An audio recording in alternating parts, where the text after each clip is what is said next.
Puji Tuhan, puji Tuhan. Bersyukurlah kita ada seperti saat ini karena kemurahan Tuhan. Saudara, kita sehat seperti saat ini. Kita berbahagia seperti saat ini. Kita hidup bersama keluarga dengan tenang, damai, sejahtera. Usaha kita diberkati Tuhan. Kesehatan adalah kesehatan yang prima. Ini karena kemurahan daripada Tuhan. Tuhan Yesus berfirman, saudara-saudara. Dia berfirman, yang berbahagia ialah mereka yang mendengarkan firman Allah dan yang memelihara. Jadi orang yang mendengarkan firman Allah dan yang memeliharanya itu berbahagia. Bahkan bukan itu saja, saudara-saudara sekalian. Pemazmur mengatakan ia seperti pohon yang ditanam di tepi aliran air, menghasilkan buahnya pada musimnya, dan yang tidak layu daunnya. Apa saja yang diperbuatnya berhasil. Saudara akan ingin berhasil? Saudara ingin berhasil di dalam usaha saudara, di dalam rumah tangga, di dalam perusahaan, di kantor, di perusahaan, atau kuliah, ingin berhasil? Ya, hanya mendengarkan dan memelihara firman Tuhan. Untuk itu, berkat sudah disediakan Tuhan. Saat ini Tuhan sudah menyediakan berkat yang mudah dijangkau oleh kita semua. Tinggal mengambilnya. Ya, tinggal mengambilnya. Bagaimana cara mengambil? Hanya mendengarkan, memelihara, percaya, mengimani, dan melakukan firman Tuhan. Jadi kunci itu, saudara-saudara. Kita tidak usah tegang-tegang, kita tidak usah bingung-bingung. Ya, asal kita selalu rajin mendengarkan, memelihara, mengimani, percaya, dan melakukan firman Tuhan.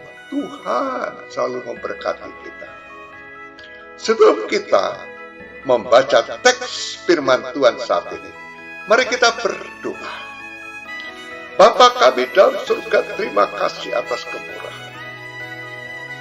Di dalam nama Tuhan Yesus Kristus kami datang kepada Tuhan. Engkau adalah Tuhan kami yang baik. Tuhan yang selalu memperhatikan umatnya, anak-anaknya. Oleh sebab itu, kami datang kepada Tuhan. Kami datang untuk mendengarkan firman Tuhan. Berkati Tuhan. Kami tahu kalau kami mendengarkan dan kami yakini firman Tuhan, maka berkat Tuhan akan melimpah di dalam hidup kami. Penyakit kami akan hilang. Apa yang kami usahakan akan berhasil. Berkati saudara-saudara kami yang mendengar. Yang mendengar ingin mendapatkan berkat daripada Tuhan. Di dalam nama Tuhan Yesus Kristus, kami naikkan doa kami. Haleluya. Amin. Puji nama Tuhan. Pembacaan teks firman Tuhan saat ini terdapat di dalam Ayub 1 ayat yang ke-8. Ya. Ayub 1 ayat 8. Lalu bertanyalah Tuhan kepada iblis, apakah engkau memperhatikan hamba-Ku Ayub? Sebab tiada seorang pun di bumi ini seperti dia, yang demikian saleh dan jujur, yang takut akan Allah dan menjauhi kejahatan. Iblis memang dasarnya adalah provokator, saudara-saudara. Apa yang dipuji baik oleh Allah digugat oleh iblis. Bagi iblis, sesuai dengan pikirannya, semua kesalahan itu ada pamrih. Dalam setiap perbuatan baik pasti ada motivasi tertentu di belakangnya. Takut kepada Tuhan pun juga pasti untuk maksud-maksud tertentu. Jahat kan si iblis itu? Agar supaya motivasi tidak murni itu terungkap. Ini menurut pandangan si iblis. Iblis bermaksud untuk mengambil seluruh kekayaan Ayub. Boleh saja iblis berpikiran demikian terhadap Ayub. Tetapi Allah tahu siapa Ayub luar dan dalamnya. Maka Allah memberi iblis kebebasan untuk membuktikan kesalahan Ayub. Namun dalam kebebasan yang Allah berikan, Allah memberikan batasan-batasan kepada iblis dalam menjalankan rencananya, yaitu jangan diambil nyawa Ayub. Tindakan Allah mempersilahkan iblis mencobai Ayub menunjukkan kepada kita bahwa sebenarnya iblis itu tunduk pada kekuasaan Allah. Pada saat ini kita akan mendengarkan firman Tuhan dengan judul Iblis Tidak Tahu. Iblis tidak tahu yang Allah tahu. Iblis tidak tahu yang Allah tahu. Apa saja yang iblis tidak tahu namun Allah tahu? Ayub itu hidupnya saleh dan jujur.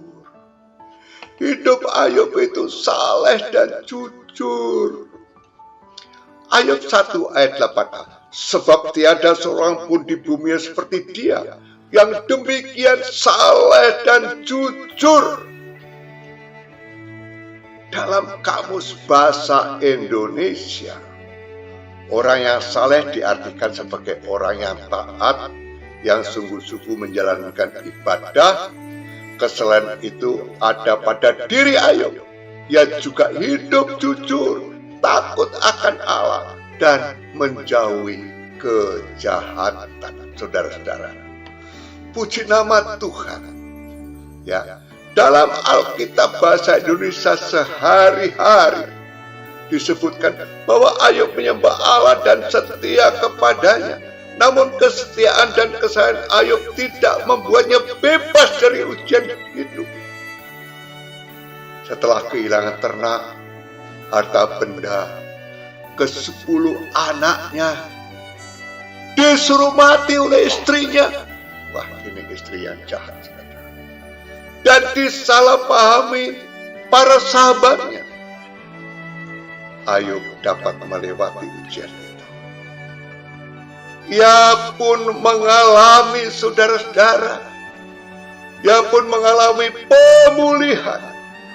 Dan Allah mengembalikan miliknya sebanyak 2 kali. 2 kali lipat. Kesalehan tanpa ujian itu adalah kesalehan yang belum teruji, saudara. Kesalahan yang teruji ibarat emas murni yang muncul setelah melampaui serangkaian proses pemurnian. Apakah saat ini iman kita sedang diuji? Tetaplah berpegang teguh. Tetap berpegang teguh pada Allah sekalipun seluruh dunia membujuk kita meninggalkan Tuhan. Jalani ujian kesalahan itu dengan kekuatan dari Allah. Allah membangkitkan iman kita. Allah pula yang akan memelihara dan menyempurnakannya. Kesalehan tanpa ujian bukanlah kesalehan yang sejati. Saat ini kita sedang berada di dalam gereja virtual Gabriel. Apa saja yang iblis tidak tahu, namun Allah tahu bahwa Ayub hidupnya itu takut akan Allah. Hidup Ayub takut akan Allah, saudara-saudara. Di dalam Ayub 1 ayat 8b, sebab tiada seorang pun di bumi seperti dia, yang demikian takut akan Tuhan. Secara Alkitabiah, takut akan Tuhan berbicara tentang kekuatan, kebesaran, otoritas, dan kekudusan Tuhan. Takut akan Tuhan di sini wujud rasa takut yang positif. Artinya, kita menghormati Dia karena kebesarannya, karena kekudusannya, keadilannya, dan juga kebenarannya. Tanpa rasa takut akan Tuhan, orang Kristen cenderung berpikir, berkata, dan berbuat sesuka hatinya. Rasa takut akan Tuhan seperti juga tidak didasari oleh karena takut mengalami hukuman atau takut masuk neraka. Karena jika ini yang terjadi, maka rasa takut semacam ini tidak didasarkan pada kasih kepada Tuhan. Takut akan Tuhan adalah ketetapan hati dan pikiran orang percaya, ya, yang mau mengecewakan, yang tidak mau mengecewakan Tuhan melalui pikiran, melalui ucapan dan tindakan sebagai kasih kepadanya. Jadi orang takut akan Tuhan akan berusaha untuk hidup seturut dengan firman-Nya. Seturut dengan firman-Nya, menjauhkan diri dari segala bentuk kejahatan atau dosa dengan kerelaan hatinya sendiri, bukan karena terpaksa atau karena dorongan orang lain. Dalam Pengkhotbah 12 ayat 13 dikatakan, akhir kata dari segala yang didengar ialah takutlah akan Allah dan berpeganglah pada perintah-perintahnya, karena Ia adalah kewajiban setiap orang. Saudara, ada berkat-berkat yang disediakan Tuhan bagi orang yang takut akan Dia. Oleh sebab itu takutlah akan Dia, karena disediakan berkat. Baru takut aja sudah disediakan berkat. Betapa besar kemurahan Tuhan itu. Apa saja berkat-berkat yang disediakan Tuhan bagi orang yang takut kepada-Nya? Kita akan hidup dalam kebahagiaan dan ketentraman. Itu yang pertama. Kita tidak akan kekurangan sesuatu pun yang baik dari Tuhan. Ya, kita akan diperhatikan oleh Tuhan. Doa kita akan didengar dan dijawab Tuhan. Ya, Tuhan itu betul-betul sangat berkemurahan. Ini buktinya, baru takut saja sudah banyak berkat yang kita terima. Masih, saudara, di dalam gereja virtual Gabriel, apa saja yang iblis tidak tahu, namun Allah tahu. Bahwa Ayub itu hidupnya menjauhi kejahatan. Ayub itu hidupnya menjauhi dari kejahatan. Ayub 1 ayat 8. Sebab tiada seorang pun di bumi seperti Dia, yang demikian menjauhi kejahatan. Yang dimaksud dengan kejahatan adalah pikiran kita, keinginan kita, dan perbuatan jahat dan berdosa yang memberikan dampak buruk baik untuk diri sendiri kita, ya, atau untuk orang lain. Segala sesuatu yang jahat adalah segala sesuatu yang melawan Tuhan dan yang bertentangan dengan firman Tuhan. Demikian juga dunia saat ini mau menyeret anak-anak Tuhan untuk hidup dan kompromi dengan kejahatan, saudara-saudara. Tetapi sebaliknya Tuhan mau, ya, sebaliknya Tuhan mau kepada kita, ya, mau kepada kita, saudara-saudara, supaya kita tetap di dalam Dia, mengalahkan kejahatan. Salah satu cara yang diberikan Allah dengan melakukan kebaikan. Semakin sering kita melakukan kebaikan, maka kebiasaan itu akan menjadi pola hidup kita, sehingga otomatis segala yang jahat akan menjauh dari hidup kita. Dunia yang semakin jahat seperti saat ini hanya bisa sembuh apabila kejahatan yang ada dilawan dengan kebaikan. Hendaknya kita bisa menjadi agen kebaikan untuk menyembuhkan keluarga, lingkungan, bahkan bangsa di mana kita tinggal. Sebagaimana Rasul Paulus katakan, hendaknya kita tidak jemu-jemu berbuat baik, karena akan tiba saatnya di mana kebaikan yang kita tabur akan kita tuai berlipat kali ganda. Jangan mengharap balasan dari manusia atas kebaikan yang kita lakukan, karena Tuhanlah yang akan membalaskan semuanya. Ya, balasan Tuhan itu luar biasa. Kalau balasan manusia paling ucapan terima kasih.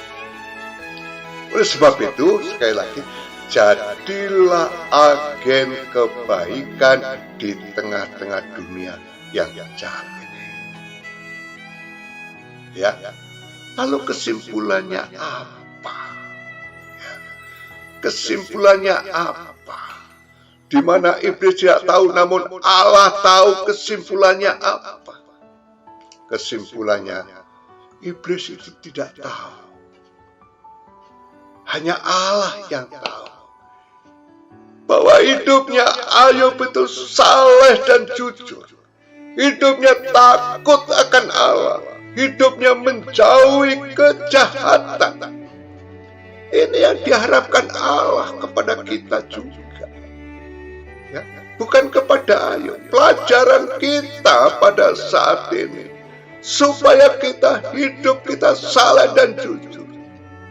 Hidup takut akan Allah. Hidupnya menjauhi kejahatan. Meskipun Ayub habis-habisan, istrinya juga meninggalkan dia, anaknya semuanya mati. Dibalas Tuhan 2 kali lipat. Karena hanya hidup saleh dan jujur. Hidup takut akan Allah, hidup menjauhi kejahatan, berkatnya melimpah luar biasa. Ya, sekali lagi, marilah kita hidup saleh dan jujur. Hidup takut akan Allah, hidup menjauhi kejahatan. Luar biasa. Berkat Tuhan melimpah, berlipat-lipat. Mari kita berdoa. Terima kasih Tuhan atas kemurahan. Engkau sudah berfirman bahwasanya iblis tidak pernah tahu, tapi Tuhan tahu. bahwa hidup orang saleh dan jujur, hidup yang takut akan Allah, hidup yang menjauhi kejahatan, itu adalah kesukaan Allah. Dan hidup semacam itu akan diberkati berlipat-lipat ganda, dijaga dan lindungi, dituntut, dan selalu ada damai dalam hatinya. Kami percaya Tuhan bekerja melalui firman Tuhan pada saat ini. Yang mendengarkan juga, dia bersepakat dalam hatinya untuk hidup saleh dan jujur, untuk hidup takut akan Allah, untuk hidup menjauhi kejahatan. Saudara-saudara kami ini akan berkati berlimpah-limpah luar biasa. Dalam nama Tuhan Yesus Kristus. Amin. Saudara, melalui gereja virtual ini, gereja virtual Gabriel, Tuhan Yesus Kristus, ya, Tuhan Yesus Kristus akan memberkati kita yang dengan yakin mendengarkan dan melakukan firman-Nya. Kita tinggal mengambil berkat. Kita diam, berkat itu datang. Karena kita selalu mendengar dan meyakini firman-Nya. Berkat Tuhan melimpah.